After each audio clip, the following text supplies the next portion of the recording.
Good morning, my name is Jo.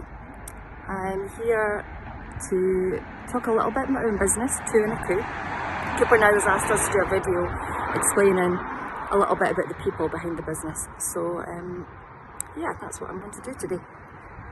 Many of you will know Two and a Coup opened about 3 years ago, but it didn't actually start there.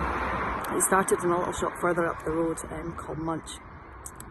2003. I had a 6-month-old daughter and a 2-year-old son, and I was running event catering with my mum.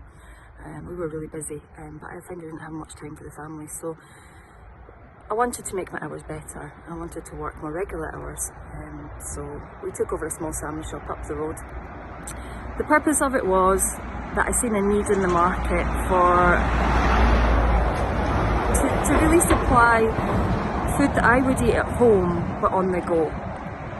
All the well-known brands that we know, Hellmann's, Heinz, fresh, crispy bacon, not microwaved bacon. We wanted to have butter on things, we didn't like margarine, so I'm a bit fussy. So I wanted to have that, and I wanted to provide that for the public. So we opened, and it was very successful straight off. It was quite busy. But 3 years in, we weren't making much money. Turns out I was selling things for more than they cost. I don't have a great business head.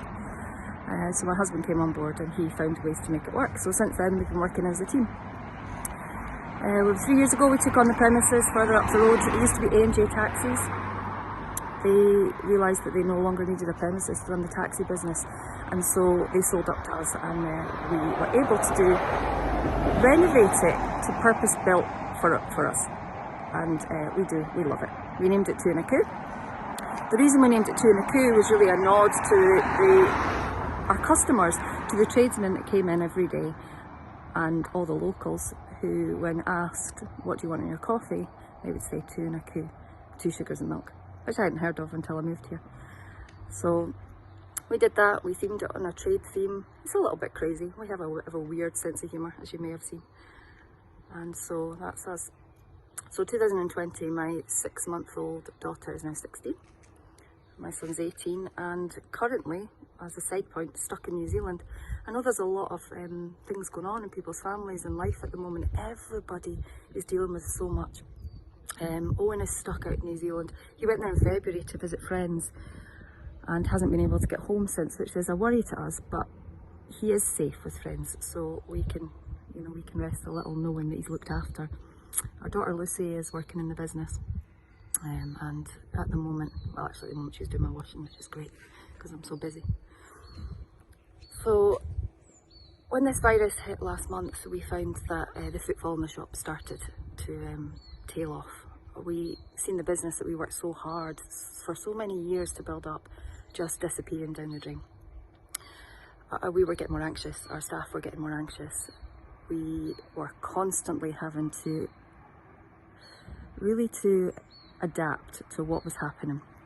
With every single news report and the updates that were coming in, we had to adjust our business. So we started putting hand sanitizer out for customers. We started doing distancing way before really it became something you had to do. We had it in place. We were asking the customers to hand san, but the problem was that some people were not listening to us, and they would refuse. So we decided to close our doors and trade from the outside behind closed doors to keep our staff safe. And that's where we are just now. I know that many people have questions about why we're still trading. I know that it seems unusual that we're doing groceries and delivery, which we've never done before. But I'd like to do another video tomorrow to explain a little bit more about that. Why we're trading, why we're viewed as an essential business, how we are trading safely, and a little bit about what we went through with our staff. Maybe it'll help other small businesses. But at the moment, I will have to leave it there because our staff will be arriving soon. Trade will be coming in, and I've got to get the coffee machine on. So it's been nice to explain a little bit about where we've come from and where we are now. And I would also like to say thank you to the town of Cupar for supporting us through this. We have so many loyal customers. We've always loved Cupar.